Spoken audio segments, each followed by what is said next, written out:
You are listening to the Foreign Policy Focus podcast. We cannot wait for the final proof. The smoking gun. It could come in the form of a mushroom cloud. Haven't you driven enough people from their homes already? Bulldoze their villages, seize their property under laws they had no part in making.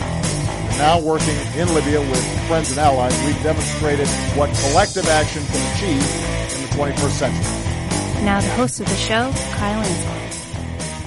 This is episode 388 of the Foreign Policy Focus podcast. On today's show, I'm talking about the peace process in Colombia, where the revolutionary group FARC is reintegrating into the Colombian government and society. And last, I'm going to update the Afghan peace talks, where the most recent round of talks concluded without a deal being made. Please take the time to share the show or recommend to a friend. Best place to find the show online is at the Libertarian Institute, where the show and the daily news roundup that I write are featured on the right-hand column of the homepage. If you listen to a few shows and you like it, make sure you subscribe to the show somewhere. Most of the shows I do are updating current events, so you get the most out of the show if you catch every episode. Last, if you want to become a financial donor to the show, $5 a month will get you into the monthly live stream. You do that at patreon.com/foreignpolicyfocus.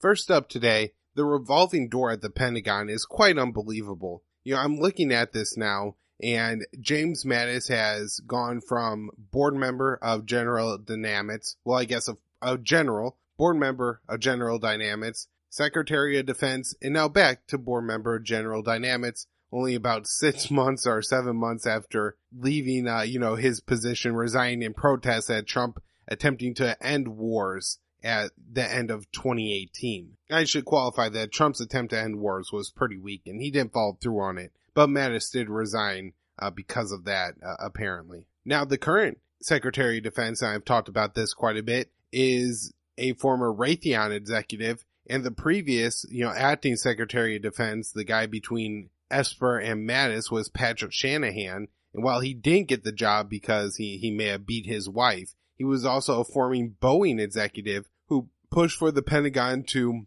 buy more Boeing-made planes. Very curious how that all worked out. Now, I will say this is one of the few issues on the show, and it's probably because it's, down on the list of morality issues that I have, where the Democratic candidates are actually a little bit okay on it. Elizabeth Warren, I think, is pushing this legislation that will require a 4-year gap between working for the defense industry or, being in general or an officer and then going to work for a defense contractor. So I'm sure that would a little bit cut down on corruption. I mean, 4 years is kind of a long time to wait. Maybe these people need to have money, and so they'll get other jobs and then will be less likely or have less connections at the Pentagon. So maybe it makes a little bit less sense, or they're less valuable in this way. Not that I think it'll completely, stop the problem. The problem itself is the massive Pentagon budget. The fact that, baseline spending, we're going to spend $750 billion in the next year on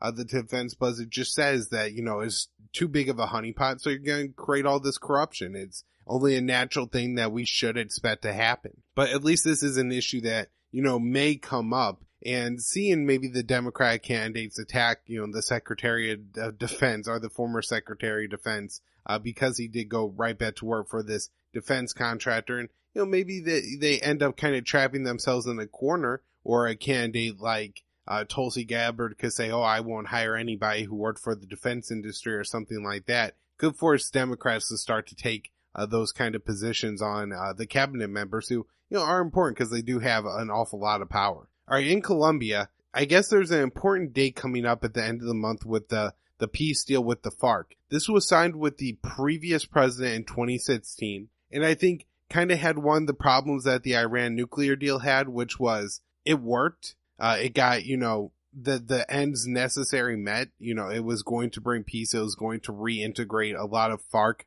fighters. But, for people, on different positions of the issue, they had problems with it. And probably on this deal, it was a little bit more justified than on the Iran nuclear deal, as far as there's probably going to be some FARC militants who had carried out war crimes and killed civilians and done nasty things. We're going to get let off with it. But in exchange for ending, the years of violence, I mean, it seemed, like a pretty solid deal. Now, part of it was that it was going to start to reintegrate FARC militants into society. I guess as long as this war has been going on, there's probably, kids and people who are just kind of born into being a militant for this group. And so I guess literacy was a problem, and really not having any skills other than killing people meant they had to, start to develop skills. And so as part of this peace deal, some programs were set up, to help people learn how to read and write. And also, I guess what they did is they set up like 30-something communities around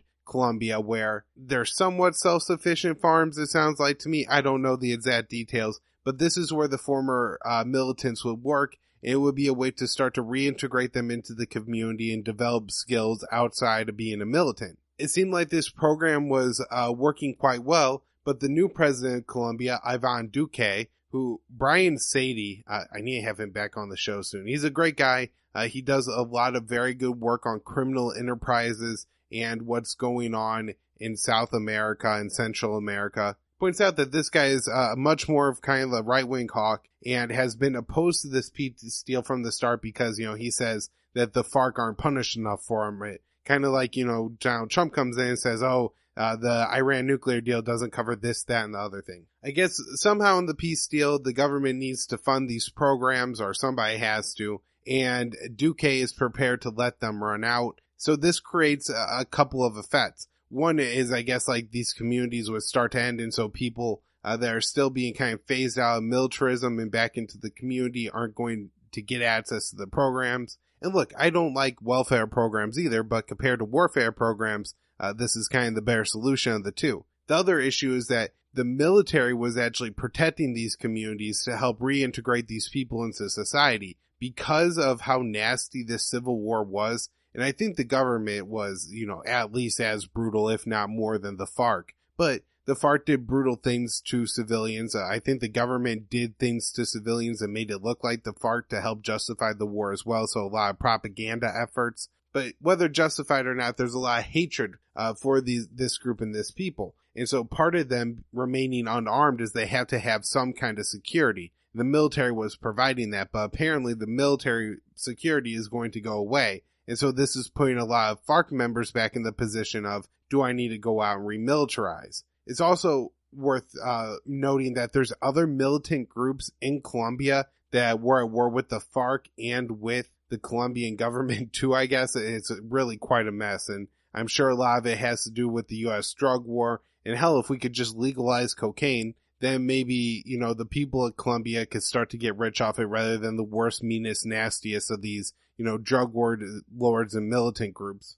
But, these groups were at war with the FARC. And so the FARC, these former FARC members may feel like they have to protect themselves from the militant groups as well. And I'm not saying that, I know enough about Colombia that means that this is the peace situation there is going to fall apart. But these do seem like some dangerous red flags. Another issue in all of this is I think the area where the FARC mostly operated or held territory during the Civil War is near the border with Venezuela, and there's been, migrants. I think they estimate 1.3 million people from Venezuela have gone to Colombia. And so I'm sure, that's somewhat destabilizing to the, local economies. And I've talked about in the past how many of the young men are finding that the only work is to be a militant. And so this may be emboldening different groups and creating more violence in an area where, since you have a peace deal with one group, it's really important not to have a whole lot of violence. On the last show, I talked about the U.S. pushing Germany to hit the NATO target spending mark of 2% of GDP on defense, or we would threaten to take U.S. soldiers out of Germany. Now, the unfortunate part of this is rather than bringing them home to the U.S., we're actually going to move them closer to Russia, possibly to Poland. So Merkel gave a statement in response to the U.S. threat, kind of saying that we're, working on hitting the goal, but this is actually Germany's target, and it would raise German defense to GDP spending from 1.41%, which I think is scheduled to be next year, to 1.5% in 2024. I'm not quite sure how that's, really making any kind of progress towards the 2% target. I mean, in that case, we're looking at decades before they actually hit the 2%. And so it'll be interesting to see how, serious Trump is about Germany hitting that mark and possibly moving troops. The only reason I would want Germany to increase their defense spending here is just because it seems like an even stupider thing to move any U.S. troops further east towards Russia. I think it's also a sign that Germany must not be very concerned about Russian aggression, because if they were, they would, think to be increasing their defense spending for their own reasons, but at the very least, they would want to keep U.S. troops and U.S. forces there and, kind of reassure the relationship with NATO and all that. And so Germany, I think, sees a lot of opportunity for economic ties with Russia, especially in the energy sector, which the U.S. has only gotten in the way of recently, especially by sanctions targeting the Nord Stream 2 pipeline. It still hasn't been completed. I guess it's at least in part because of the sanctions. I also want to note this talks on Ukraine, and I'm just seeing a lot of different leadership involved here or, in Europe talking about, pushing towards talks. And so maybe this is a positive sign. Zelensky seemed, the new Ukrainian leader, seemed like much more of a likely guy to go out there and make peace than the prior leader of Ukraine, Petro Poroshenko.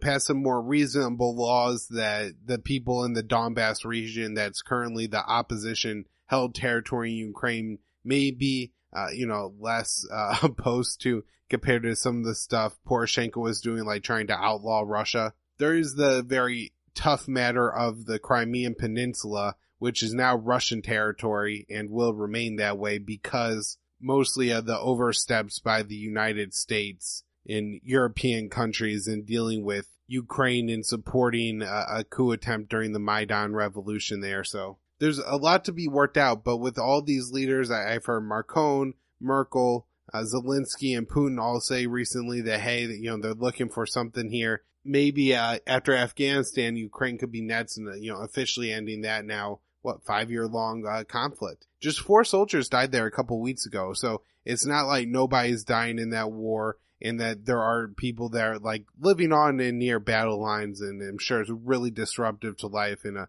really traumatizing place to have to live. And some other good news, I usually don't have a whole lot of it on the show, but there are some reports out now that the UK territory south of Spain, like kind of a little chunk there, that peninsula, Gibraltar, is looking at releasing the Iranian ship, the Grace 1. And that, of course, was a ship that was seized as it was entering the Mediterranean Sea that sparked Iran to then later seize a UK-flagged ship in the Persian Gulf or the Strait of Hormuz. In the past, Iran on this has said that they're open to a kind of a swap deal where everybody just lets everybody go, and the UK has been opposed to this. I'm not sure how the political dynamics work between UK and their territory here. If, the leadership of the territory just finally says, okay, look, enough. We don't want any of this business. If the London and the UK want to mess around with Iran, they could do so on, their own territory, but, we're not going to get involved in this. Or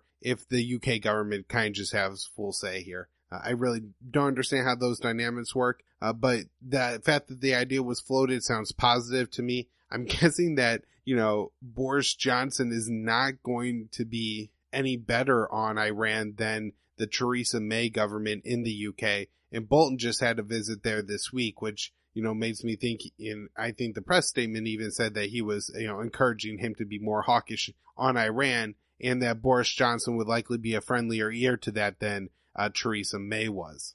All right, so the 8th round of talks between the Taliban and the U.S., led by Zalmay Khalilzad, ended without an agreement being made. Everybody had reported prior to these talks that they expected an agreement to be signed here. The only report I read saying what the difference was, and it seemed like a really big difference to me, so I was skeptical that it wasn't true, just because if everybody says they're really close to an agreement, then this would seem like not really close to an agreement if you're still debating on whether the U.S. withdrawal would be conditional or would be based on a timeline. And so I guess conditional would mean is, the U.S. CIA assesses that no CIA are operating within Afghanistan for 6 months, then our troops will leave, versus your troops will leave on January 1st, 2020. Obviously, I think the timeline-based withdrawal is better.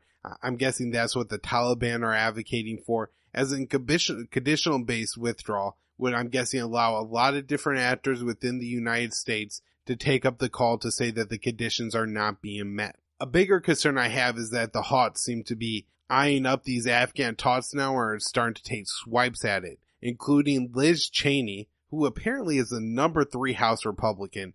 That fact absolutely terrifies me. But she says that the Taliban have to agree to more conditions than just not allowing Al-Qaeda in the country. The one of her conditions that really stood out to me and seemed like it would be an absolutely poison pill for the deal was that it has to accept the U.S. written Afghan constitution as, I guess, the supreme law of Afghanistan. I mean, this is a joke. It's not going to happen. The Taliban, I'm guessing, are not interested in the U.S.-backed democratic election process, and certainly not the one being put on right now by the central government in Afghanistan, just filled with absolute corruption. The big argument against leaving Afghanistan that I'm reading now and that I'm seeing the most from these Houthis is the old safe haven myth that if we leave, that the Taliban are going to let the Al-Qaeda back in, and then they're going to go out there and plot to knock down our new World Trade Center. Of course, the safe haven myth is just the biggest myth there is, and the one that's been so destructive during the war on terror, but it's absolutely not true. They all point to 2011 Iraq, and they say, we left there and then ISIS came back. Well, actually, the U.S. war in Iraq created ISIS, and it was actually the Obama, John Brennan Timber Sycamore program, supporting all the jihadists in Syria that really allowed for the rise of ISIS to blow back into Western Iraq. One last thing I have on the Afghan peace process is that the whole Kashmir issue could, in a kind of a roundabout way, actually impact the Afghan peace talks. One of the things that I guess is going into the peace talks is the Pakistani military of some kind not allowing Al-Qaeda members to flow into Afghanistan from Pakistan. And with the, I guess, increased threats of war with India, and the Indian army in conventional senses just massively outpaces the Pakistani army. And so that would require a lot of all their resources to be redeployed, I guess, to the other border of their country, and could allow for an easier time for, these jihadist militants to slip back and forth. I'm not sure how much that's going to play in or if it does, but it's an interesting variable that I was reading about in a pretty good article on Kashmir that I'm going to link to in the show notes page. Turkey said a U.S. delegation has arrived, and they're at some command center in southern Turkey about the safe zones within Syria. I'm interested to see what's going to happen here. The Turks want a massive safe zone to Syria. I think maybe a majority of the Kurdish population lives within this safe zone area, so it seems very unlikely that, the U.S.-backed Syrian Kurds are going to be very happy about being occupied. And I can see the U.S. or Donald Trump really committing a substantial amount of forces to maintain this safe zone between Turkey and the Kurds. So I'm not quite sure what's going to happen here, but it seems like a real mess the U.S. has itself in. One of the reasons that I think the situation with Syria and Turkey and the Kurds is so complex is just because there's so many other issues going on between Turkey, NATO, the EU, and the U.S. right now, especially, with the 2016 coup, and Turkey still is demanding the extradition of Gulen. They're drilling in the northern Mediterranean Sea, the purchase of the F-400 being kicked out of the F-35 program. Just a ton of variables there, but all the same, this is, another important step going on. We'll see what happens. Last thing I have is, I guess France has wound itself up now in a 5-year-long quagmire in Mali, attempting to support some local forces there and going after and eradicating jihadist forces. I read an article in Reuters. Basically, the environment plus the population are just so unforgiving they can't get anything done. It seems like they spend most of their time trying to tow their vehicles out of the mud and walking up to villagers and asking them for advice in cases where they're just not going to be helpful. So, just another one of those war on terror kind of wars. This one not even being fought by the U.S., but with similar results of no success and, just lasting quagmires that you can't quite get yourself out of. All right, that's where I'm wrapping up this show. foreignpolicyfocus.libsyn.com, libertarianinstitute.org, at KYAAALE on Twitter. Rating and review wherever you subscribe to the show. Private Facebook group is Foreign Policy Focus. patreon.com/foreignpolicyfocus.